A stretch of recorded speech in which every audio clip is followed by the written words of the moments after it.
to ACF Chefs Forum. Now, more than ever, it's important for culinarians to connect, to share, and to offer inspiration and mentorship, which is exactly why we're excited to have experts here with information just for you, the leaders and future leaders of the food service industry. I'm Jackie Pressinger, American Culinary Federation's Director of Strategic Partnerships, and on behalf of ACF, we're delighted to welcome you to today's very important presentation and panel discussion as our guests share DEI strategies and principles that you can put into action in your establishments and how you can influence positive change in your kitchen's culture. For those of you tuning into today's sessions, we invite you to participate. We will be taking your questions for our featured presenters as we are able. Please be sure to use the chat function to collaborate with other food service professionals tuning in and the Q&A function to pose questions to today's featured guests. All right, so let's get that conversation going in the chat. Please let us know where you're tuning in from today. All right, let's meet today's panelists. While a snapshot of each of their bios will be on screen, I'd also like to tell you why they were brought together for today's webinar. Jamie Sowa serves on the ACF Diversity, Equity, Inclusion Task Force and as a college program leader and community advocate.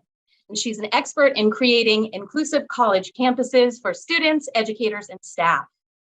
Arlene Yanover is a chef with decades of experience who can shed light on community-based programs such as Homeboy Industries, who provide training and support for formerly gang-involved and previously incarcerated members of the community. Sue Tinish brings a unique perspective as an executive coach who helps teams succeed in the workplace. This includes helping leaders combat racism and inequalities while embracing diverse perspectives. She also has a background in leading hospitality and business college programs. Stephen Beatty is a chef and entrepreneur. He can help us understand how we can each make a difference in our kitchens through deliberate, intentional leadership. Everyone has the potential to succeed through internal mentorship practices and operational decisions, and Chef believes only action moves the needle. And now I'm thrilled to welcome our guest moderator, Chef Dina Altieri, ACF's Director of Membership Development. I know this is going to be a great conversation, and I appreciate you all being here. Thanks, Chef Dina, for bringing the panelists together for today's conversation. And at this point, I'll pass the presentation over to you. Thank you so much, Jackie. I am super charged up today to have such an important conversation with four individuals that I would consider colleagues and superstars. So thank you, Sue, Jamie, Stephen, and Arlene for taking time out of your day to talk about diversity, equity, and inclusion. Essentially, the way we're going to run today's panel is I have a few questions selected for the panelists at large to answer. So I know you'll all be excited to answer those questions. So we'll just sort of let you talk as if we were all having a natural conversation together. And then, as you know, there's a few conversation questions that will be directed to each of you individually. As Jackie mentioned, you bring such a unique perspective to the DEI lens. So I've selected a few questions that are specific to each of you. So Sue, if you're ready, we're going to go ahead and we're going to kick off this panel. So Sue, as a leadership coach and in your experience, you really help leaders overcome some of the most difficult challenges to improve their business performance.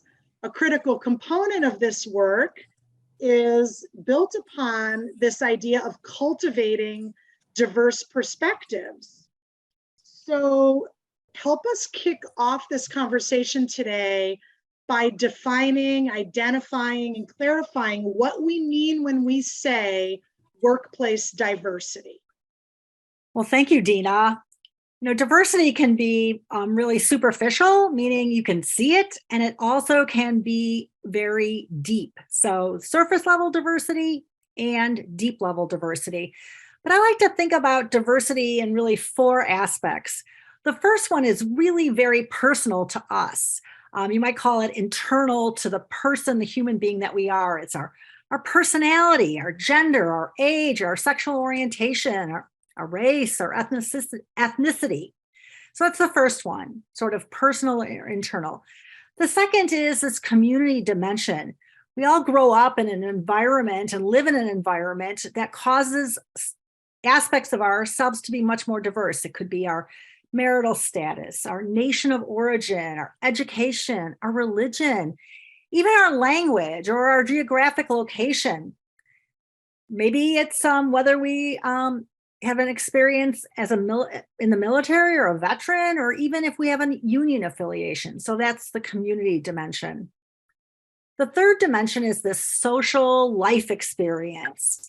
What has happened to us in our lives? Have we experienced hardship or prosperity? What kind of personal events have affected us, whether it's abuse or homelessness or any kind of personal trauma, addiction? And where have we grown up, and what's the historical background of where we grew up? So that colors our experience and gives our social life experience, builds our diversity. The final is institutional. Where have we been? What organizations or institutions have we been affiliated with? What have been our work roles? Have we worked part-time, full-time? What field are we in? Are we a pastry chef or a chef? What's our management status? How senior are we in an organization? Where have we come in terms of that institutional dimension? So that's the four dimensions of diversity that I like to start with when having this conversation. That's great. It might seem more complex than meets the eye, right? When we say, oh, this is a diverse group of people, but what you brought to light is there's so many dimensions to it. So thanks for that, Sue. The next question is for all panelists. So we'll see which one or ones of you want to answer this question. This talks a little bit about being a leader. So leaders with diversity awareness seek to assemble teams with varying skill levels, backgrounds, and perspectives. But if I want to create an environment in my kitchen or in my workplace where people from different experiences and backgrounds are on my team, where should I start?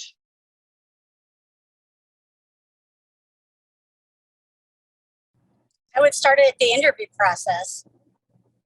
When I get my resumes, I look very carefully at the experience and not necessarily their accolades or necessarily their very special restaurants that they have worked at, for example.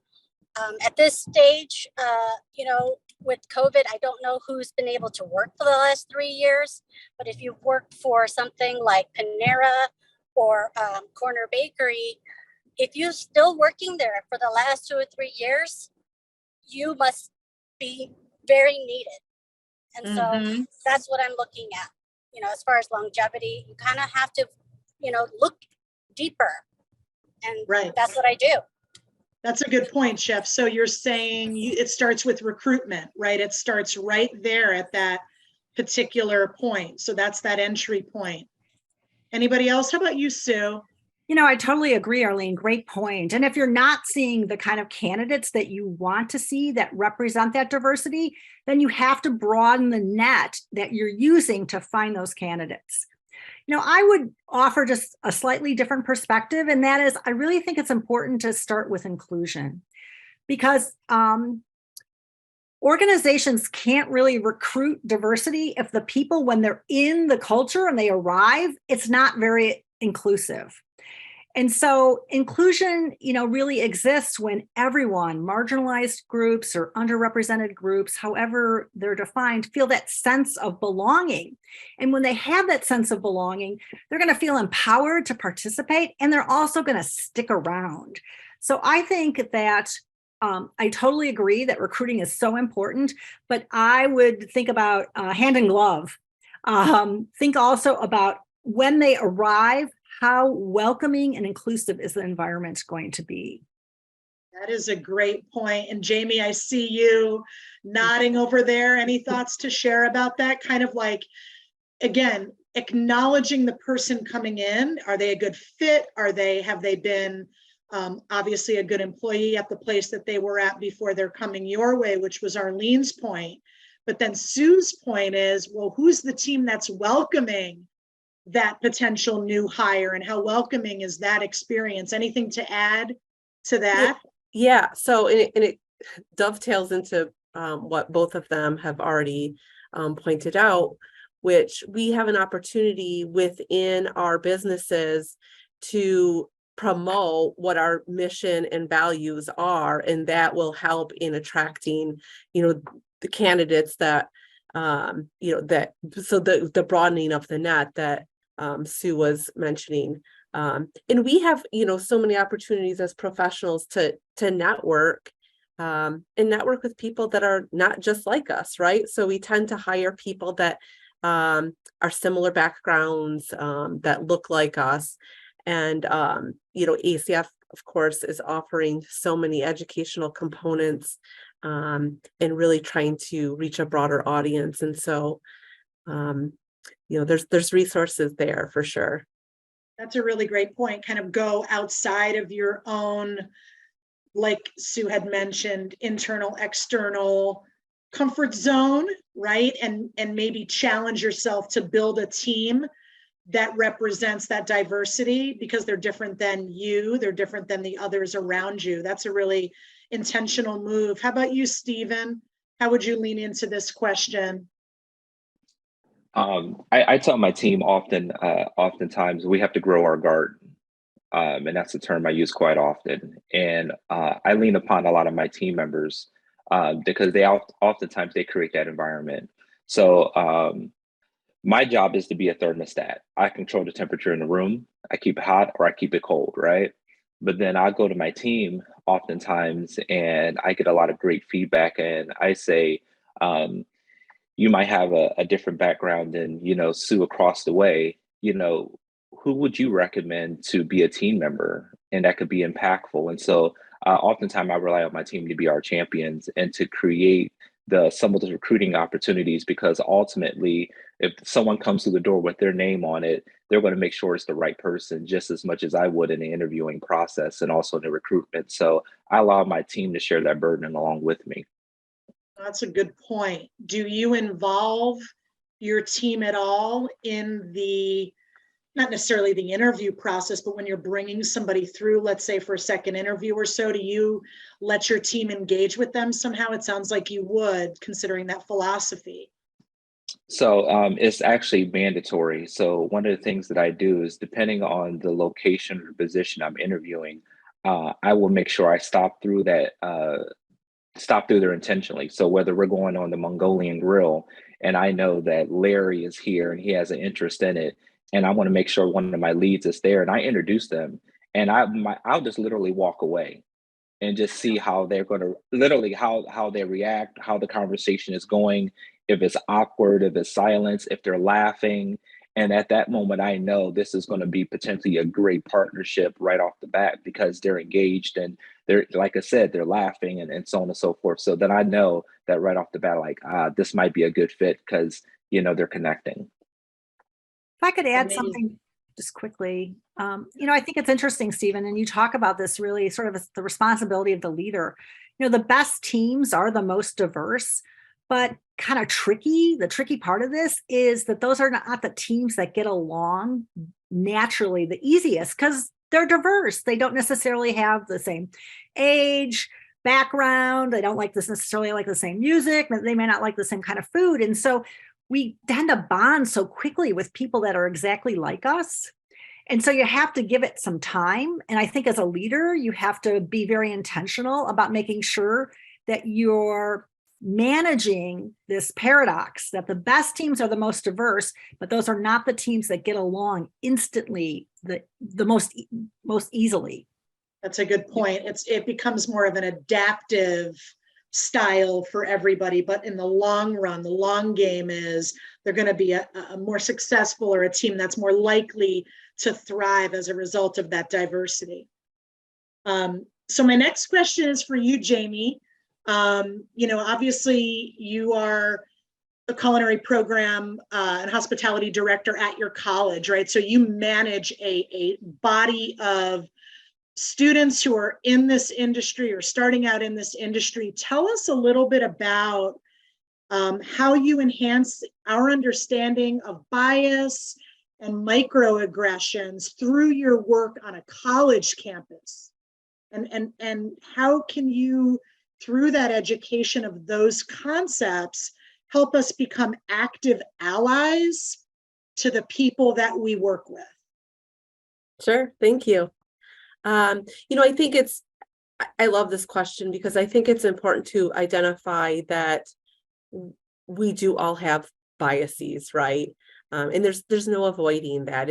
It's from many of the things that Sue was highlighting, upbringing and just cultural norms of whatever environment you have come from.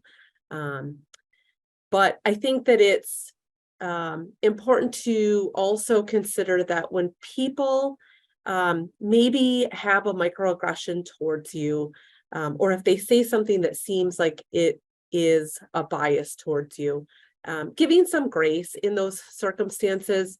I don't think that anybody has ever with intentionality said something as a microaggression. So for instance, I have a student that's full of I have a program that's full of 18-year-old students, and I'm close in age to 50. And, students will say, "Oh, you look really tired today," right? And of course I'm tired. I have 2 children and I have many responsibilities. So, I don't think that they're saying that to, to be disparaging to me or to intentionally be hurtful. But then, you take it a step further, and there are things that happen consistently in work environments. So in our program for a very long time, it was historically more males than females. And there are times that it's very easy for me to be appointed the person to take minutes because you're the only female, right? And so there are these things, and I don't think that they're done with intentionality, but that would be an example of checking what some of the roles and responsibilities that people have, and checking some of the language that we use. And I don't believe in calling people out. I believe in, pulling people in and educating them, because if you are making them feel bad, that's not going to resolve the issue that's at hand. Nobody wants to purposefully be hurtful towards somebody, and maybe they don't know that what they're saying is hurtful. But also, silence, the saying is being silent is complicit, right? Mhm. So, having a tactful conversation that is direct but kind. And, part of being an ally is action based. And so having a non-threatening environment for our program, I failed to mention this in the all panelist piece of this, but 10% of our student population are non-binary students, right? And how does that happen? It happens because there is a safe environment there. And so I think the expression is, if you build it, they will come, right? And so having intentional things around that give a framework of this is a safe place for you, and this is a non-judgmental place. Yeah, that's excellent, Jamie. I that's a good point. Is I think sometimes when we're in this business, right, we do tend to sometimes view things in that binary. When you are in that space, being a leader on your campus specifically, alongside the staff and the teachers, educators, and your students, are they teaching you things too?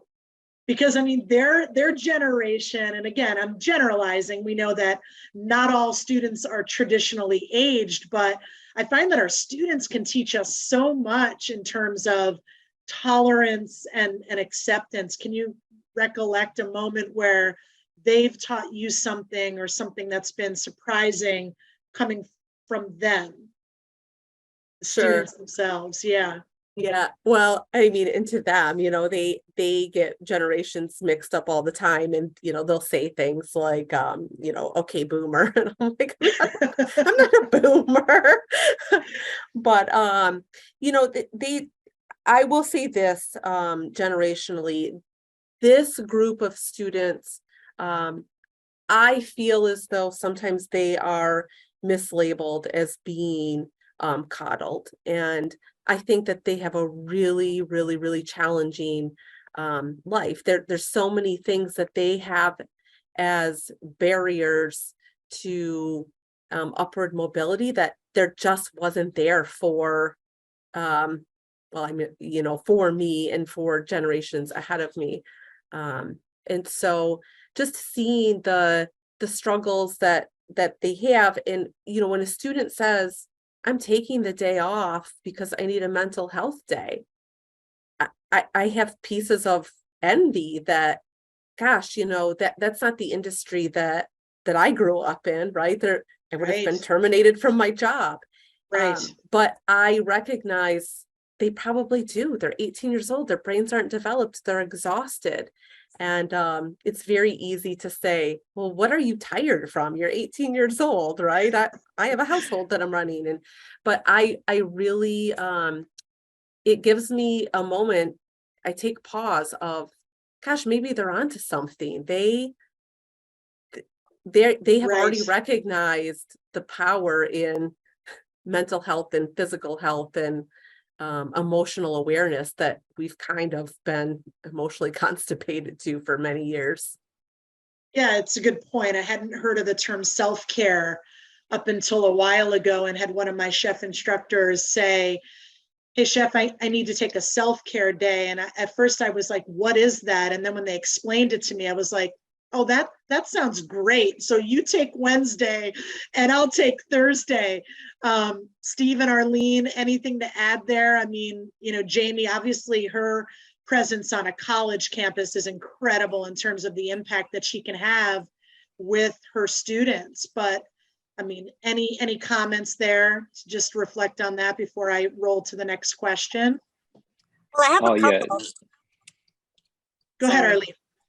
Well, the first thing is this new generation of Generation Z.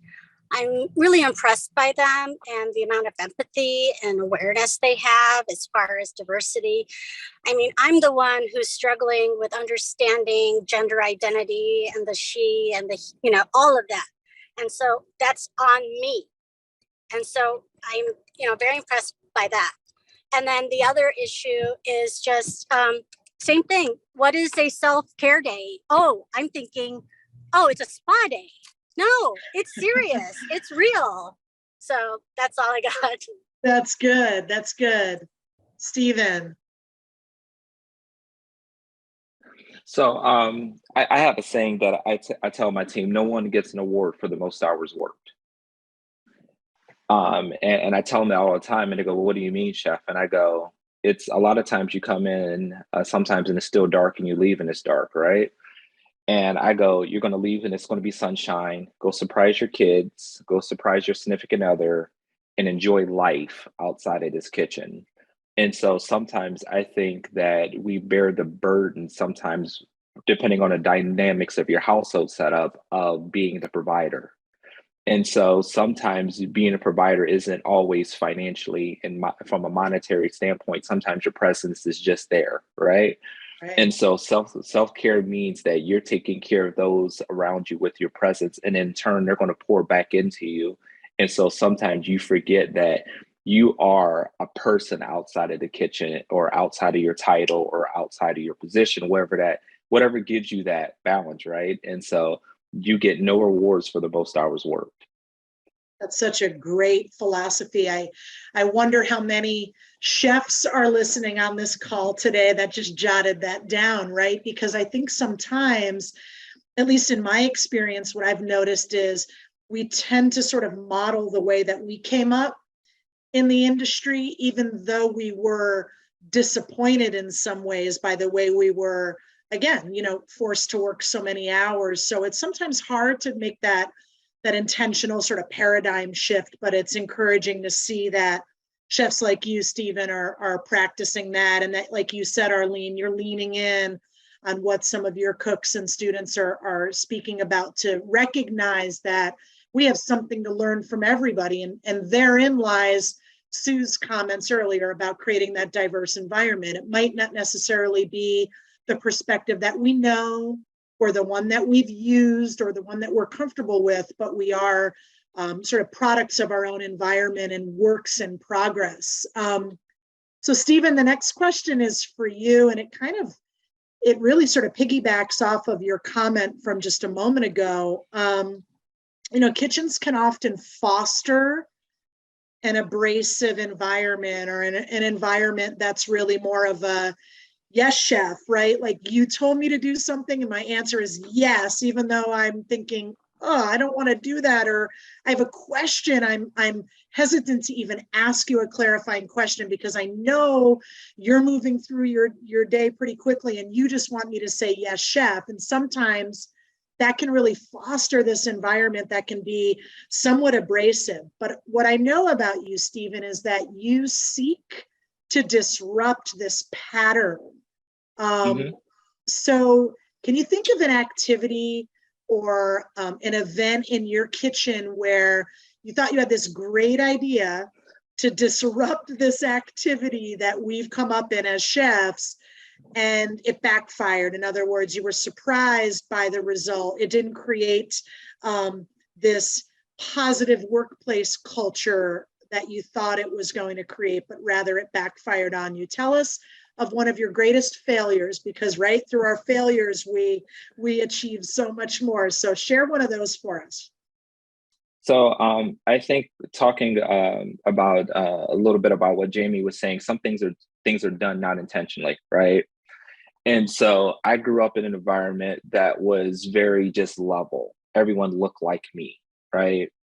And so I have a very diverse kitchen. And so one of the opportunities that I had was to have and celebrate a Latin night, right? So I have a couple of my team members that are diverse. I have Dominican, I have Puerto Rican, I have those from Ecuador. And I was like, this would be a great idea. We'll just have this great night and we're just going to put them all together, right? And in doing so, I call myself being inclusive, but I wasn't exclusive. And so by me just doing this big melting pot approach, it did the very thing that I was trying not to do. And I just said, they're all the same. And I'm sitting there going, listening to my chef going, he's telling me, he's like, the way we do rice isn't the same way Dominicans and Puerto Ricans do their rice. And I'm like, I didn't know that. I mean, I've just bought the ingredients and did the menu, and I thought that you guys could all work on this together, right? And in my search and my pursuit of being inclusive, I became exclusive. And I didn't give everyone the platform that they deserve to talk about their culture, to talk about their heritage, to talk about the way they grew up, because I just put all the rights together. And I was like, wow, I really missed the mark on this one. But I had to be open enough and create an environment they could pull me aside and go, hey, chef, this isn't a good idea. This is what we need to do. And if we do it this way, it's going to be successful. But if not, some people are not going to come and talk to you. They're going to say, yes, chef, because that's their job. That's what we're going to do because I told them to do this. And that's what they're going to do. But you're going to offend some people. Absolutely. Yeah. So who ended up sort of telling you and giving you those cues? Was it the cooks themselves that were representing all these different wonderful countries and all these great things, right? Or was it your chef kind of giving you the elbow going, you missed this one, Stephen? So it was one of my chefs, and he's a loudmouth New Yorker. And so he didn't hold back on me. He stayed true, but he, all jokes aside, he did it in a manner that, once again, I was open. I didn't say do what I told you to do. We got 45 minutes to get it online. Let's go. But it was, okay, so what's recovery like? What's service recovery? How do we make this right? Absolutely. Any other panelists want to share what you thought would be an opportunity like Stephen's, and then all of a sudden it was a surprise fail or a surprise challenge? Not so much that. I just wanted to comment. I really appreciate your vulnerability in sharing that story, because the only way that we learn is through doing things and trying things And sometimes there's mistakes that are made along the way. And, it's a really vulnerable place to say, oh, I made a mistake, but I make mistakes every single day. And, I'm thankful that I have people that, have grace around me, and they're forgiving, and they understand that things are coming from a good place. But, it's a really important thing to remember, that you're going to make mistakes as you head down this road, and remembering that you're not trying to do things out of spite, and you're trying to do the right thing. And so I just really appreciate the story that you shared. Great story and great point, Jamie. And honestly, I think you can also just head some trouble off at the past by just literally saying, I'm likely to make a mistake. This stuff is new to me. And I want some, I'm open to feedback. That's great. I think in a school environment also, Jamie, isn't it so important for the educator to represent themselves as being, one who also makes mistakes, right? One who is also in a pursuit of lifelong learning. So you made such great points. Arlene, you and I used to teach together so many years ago. Sue, you and I have taught together. I mean, that is such a difficult thing to convince students, right? Is like, no one's perfect, even though there's grades and there's assessments and there's all this stuff going on. So I appreciated even just hearing even how the two of you were talking, Jamie and Stephen, just appreciating one another's growth through all of this as we learn. So here's kind of a question about equity. Sometimes that's a difficult term to define. So I know this might be a little bit of a tricky question, and I don't intend it to be, but how does a culture of equity or fair practice positively impact the workplace? So we've sort of identified the D and the I, and now let's try to tackle the E in the acronym and talk a little bit about equity. Anybody want to start that answer?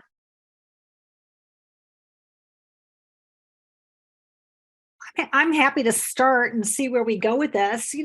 Honestly, when people feel that they're working in an environment that's fair, research actually shows that they're able to perform at a level much better than those that don't, 20% in many cases. And so equity is also a way to attract and retain some of your talent.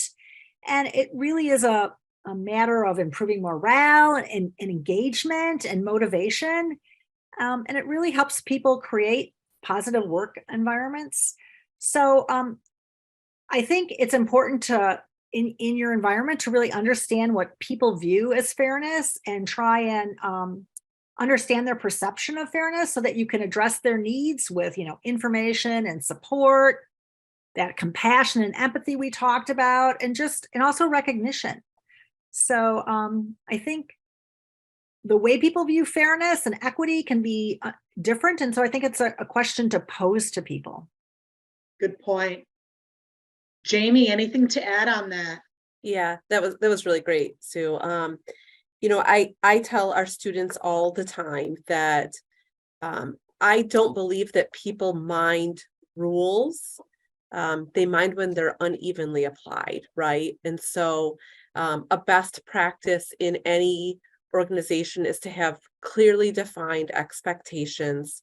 And, I think that that's the way that you broaden your legitimacy as an organization, through whatever business acumen you have. There should be a well-noted reputation in your practices towards your people, right? So your internal customer, your employees, that's going to have a far greater negative bearing on your reputation if they're being, disrespected, or if they're being, if you're being derogatory towards employees, or, leaving people out of their space at the table too. Those are all things that will impact your, business practices negatively. Yeah, it's kind of like the concept of being of justice, right? In terms of what feels fair or not fair. Stephen, have you ever had an environment in your kitchen, for example, where you've kind of felt like the team had kind of gotten off kilter a little bit in terms of what they have perceived as being fair or unfair? Scheduling comes to mind, but I don't know if you have a different example. Usually that's the one where I've discovered people say, why does Sue get Sundays off? And then we have to sort of meet the team where they're at and say, Sue needs Sundays off. And if you needed Sundays off, I would recognize that you might have needed Sundays off. But it is so hard to create that equity. What would you add to this conversation?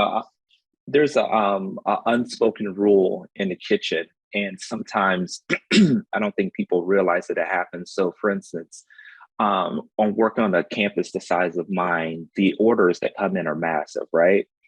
And so typically, who do you see the stocking and receiving is men, right? Because women are weak. They can't lift those big boxes or whatever the case might be. And so a lot of operations tend to hire males to be the stocking and receiving, right? But what I have found is that my storeroom has never looked better when I've had female stocking and receivers, because their organization, they're focused, and it's just, I don't know what it's about us men back there, but boxes are everywhere. The women, Jamie's laughing at me.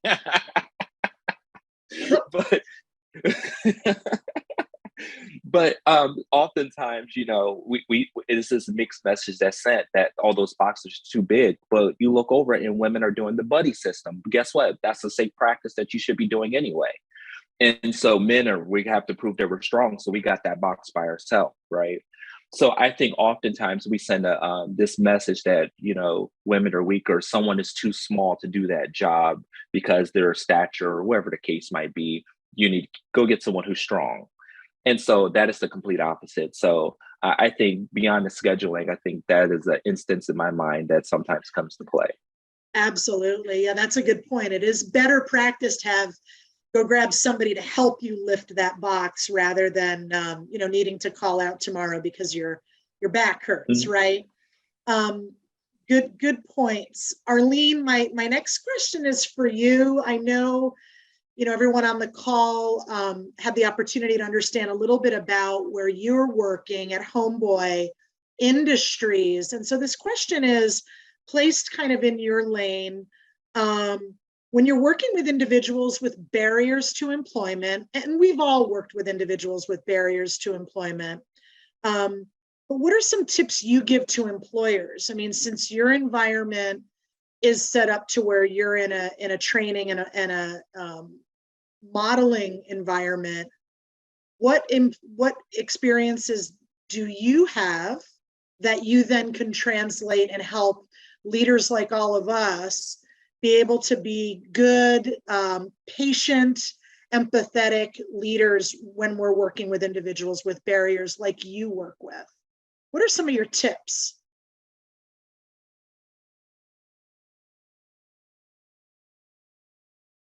I think you're on mute, Chef.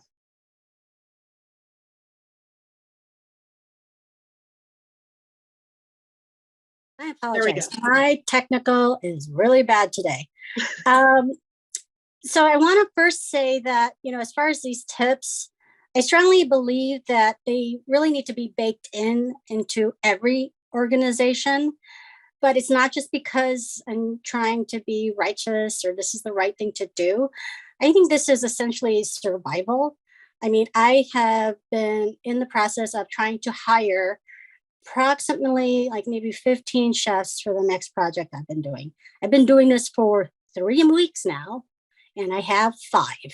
So my numbers are, I have 10 interviews that day, 2 people show up.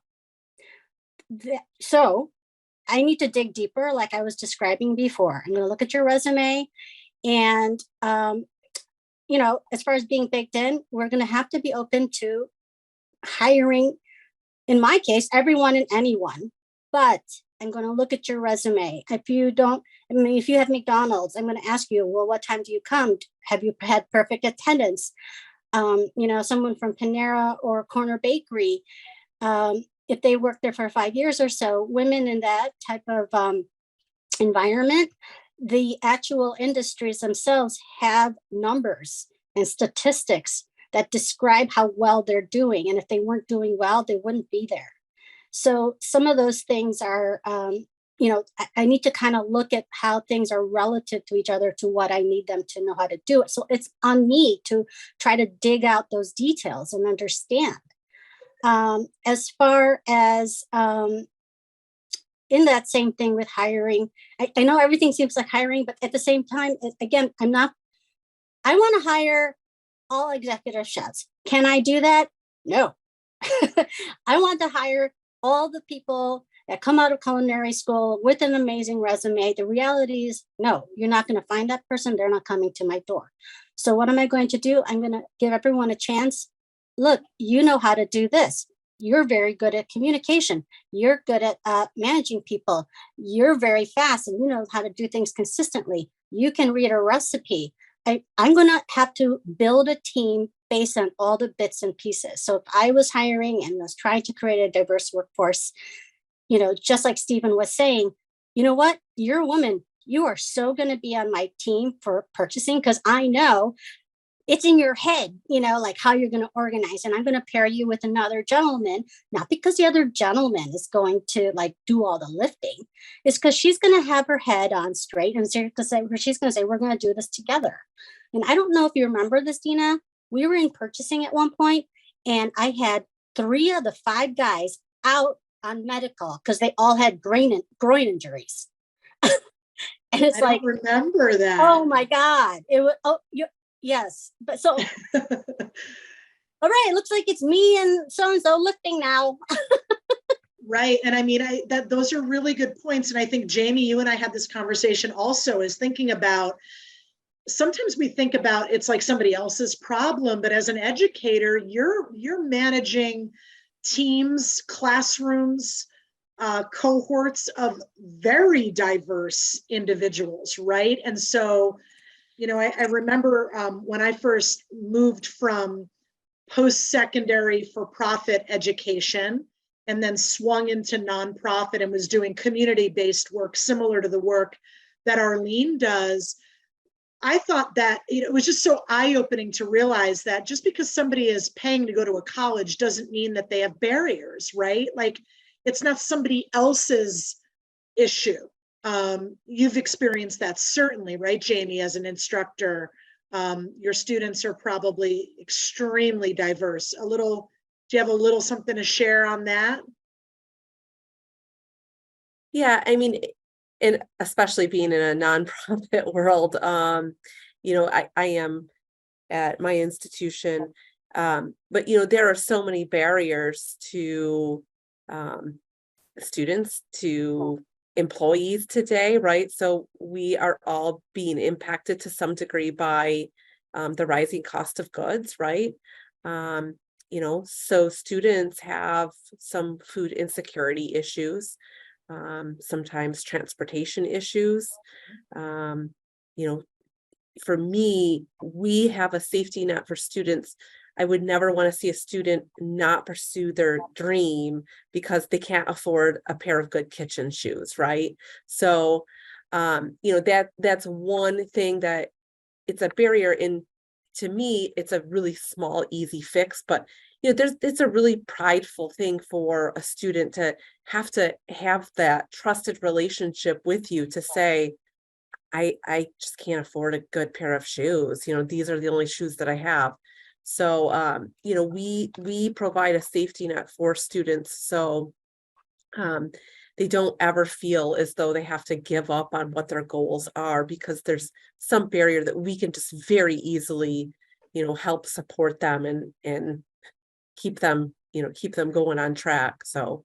Absolutely. Kind of, you sort of share the burden of engagement with them, right? And part of their pursuit. And I guess the point that I'm hoping the participants can make here is Arlene's on one side looking to hire, looking to build her team, also working with individuals who are re-entering society. Certainly Sue, in her experience working with leaders as a executive coach, and Steven building his team and trying to kind of disrupt this sort of, legacy of that kind of slightly abrasive culture, is that we need to meet everybody where they're at.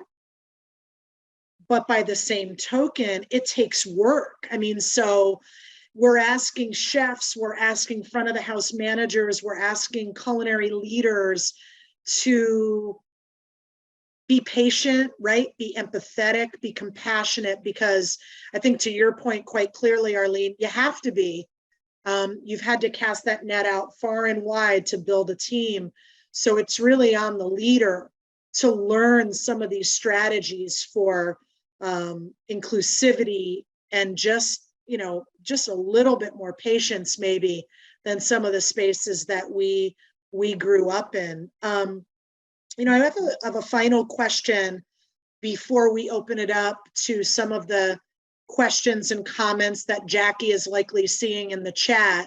And this one's for all panelists. This is a little bit of a newer concept, but I thought it would be interesting to devote a few minutes of time to it. So neurodiversity is a relatively new component of overall workplace diversity. It refers to the diversity of human brains and considers sort of the differences of how we're all wired. And it's really just a natural variation from human to human to human. But worldwide, we're looking at about 15 to 20% of the population that is classified or could be as neurodivergent. So these individuals might have a condition or a situation such as autism spectrum disorder or dyslexia or Tourette syndrome or ADHD. So as you mentioned, Arlene, so eloquently, like, you're challenged to fill these gaps, and you have all of these openings while we're all trying to lean in and be intentional about DEI, inclusivity, equity, justice, diversity. But there's a huge gap there. We're somewhat desperate and struggling to fill those employee needs and fill those positions, but we're also trying to be really intentional about who we choose. So how do we start in kind of cracking into this issue? How can we as an industry and a culture overcome the widespread stigma that remains when it comes to neurodivergent populations? Where do we start? Give us some strategies and some takeaways for the participants that are listening on the call today. I think it's really important. One of the, my background is teaching for a large part of my career. And we've described that people or our employees are going to have certain skills that they can understand something audibly, they can understand something visually, or they can understand something in a written form. So it's on us to provide all of those forms. What does that look like? I look at some of these some of these restaurants like what's it called? Basically they what's the one with all the pies? They make all the pies. I forgot what it's called. Cheesecake Factory. Cheesecake Factory. They do an amazing job. They actually have videos for all of their salads and sandwiches and stuff like that. Well, you know what? That's why all their stuff looks the same in a consistent way. It's not because they necessarily have a person teaching them. It's because the person can watch the video 10 times till they get it. And sometimes that's what it takes. So standard operating procedures, it's essentially directions, even if it's something like the dishwasher area. I don't know if you guys noticed, but these companies like Ecolab, they have really made it very basic. They put the soap right next to the machine with the water that's supposed to go down into the sink. So there's no more confusion. This soap goes to this sink, this goes to this sink. So look at it that way as far as all the other things. You organize your kitchen. So it's always, that spoon is always in the same spot. So, someone's always confused. You got to take out some of this like stuff hanging overhead so we can really focus better. And I think all people can do that.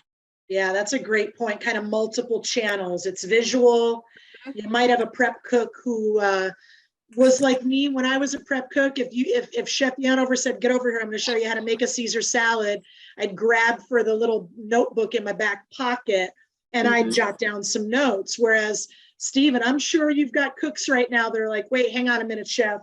Go pull out their phone and just, record your instructions. Or Jamie, Sue, we used to see this, right? Students would take photographs of the lessons we wrote on the board. And I was like, on one hand, I wanted to say, you can't do that. And then on the other hand, I was like, oh my gosh, I wish I could have done that when I was in school. And that goes back to that paradigm shift of, man, I wish there were self-care days when I was coming up. So that's a great point, Arlene. Any other suggestions on how we manage some of these, that different element of diversity? I would say there's lots of nonprofits that do training, and I'm not sure exactly what works perfectly in the kitchen, but you can certainly reach out to them to partner. And whether it's, physical handicaps, mental illness, or some of this neurodiversity, we are really challenged with talent. And so, as Arlene said, if you can think about a job in a new way and think about how you can use neurodiverse candidates or mentally handicapped people to fill the mentally challenged, to fill those jobs, you have opened up a whole new pool of work. And clearly there are technical skills that are required in a kitchen, no doubt about it. That's why people go to culinary school. But, we've also touched on the importance of some of those soft skills about them, their attitude and their motivation. And so I would look deep at those issues too, to think about what they can bring to the organization.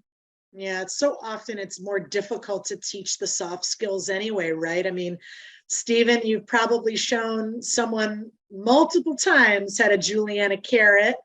And that's easier than showing somebody how to be a little bit empathetic to their coworker who maybe is a slightly different personality than theirs. Well, you've been a great panel, and I know that there are likely some questions that Jackie would like to have you field. So now I'll turn it over to you, Jackie. And what questions do you have for our panelists?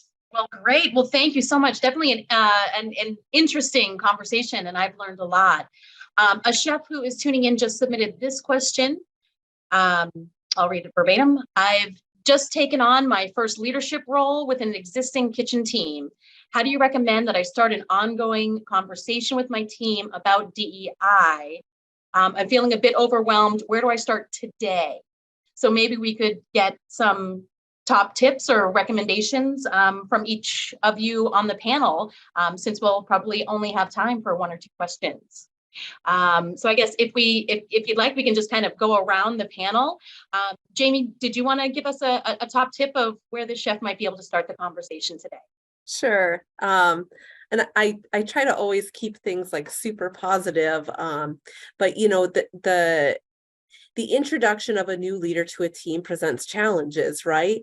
And the first challenge is garnering the trust of the employees, right? So there's this dynamic of, well, we were here first and now you're here. And so there's this healthy dose of distrust a lot of times, because, well, why are you here and what are you going to change in our environment and what are you going to do? So I would say the first and foremost is connecting with each employee, and you're trying to find out what makes them tick, because you can't be really an impactful coach until there's a trust piece there and there's a built up relationship. And so I love the enthusiasm of, I want to grab the bull by the horns and start, but I think first there has to be some trust in team building first. Wonderful. Thank you so much for that. And Sue, would you like to take the next tip for this individual? Sure. And everyone else who's in the same boat, actually? I think often leaders think, I'm the leader, I'm in the powerful position, I'm the head chef, I'm the whatever. And in reality, if you take more of a servant leadership approach, but you really think that I need to change my approach to each individual person. This DEI concept is really about being very individualized and being aware of people's specific needs. And that requires you as a leader to change your approach to them, not to expect people to change and adhere to your approach. So I think going in with that attitude helps you be much more successful. Very helpful. Thank you very much. And Arlene, do you have a tip for those who are tuning in?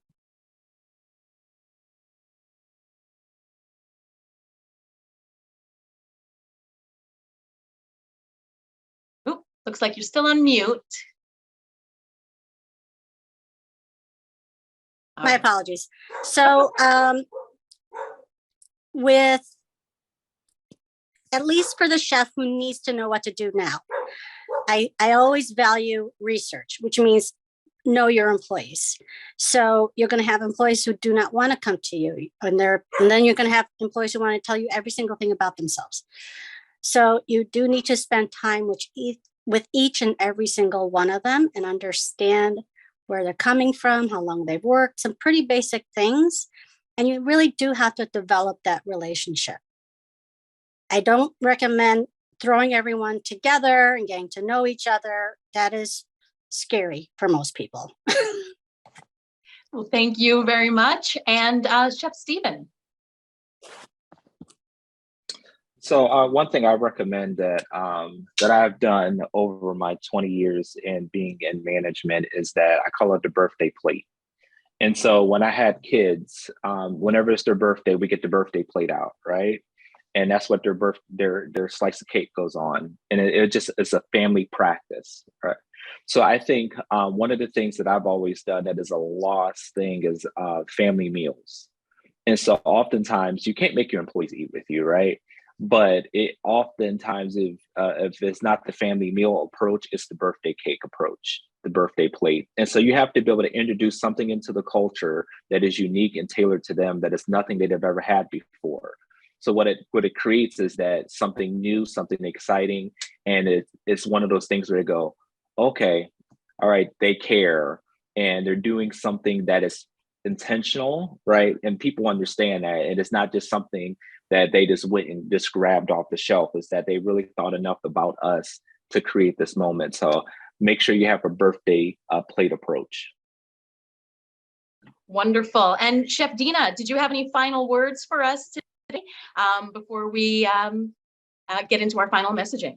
I mean, I'm a little bit in awe of the expertise of these panelists. It really is, to me, some great advice. I hope the leaders on the call are encouraged, maybe even a little bit inspired. And then, ACF has its own diversity, equity, and inclusion task force. And what I would love to see is that we continue this conversation and maybe produce a relevant list of resources where folks in our community and our widespread hospitality community can continue to learn from inspirational leaders like the ones we've pulled together for this panel.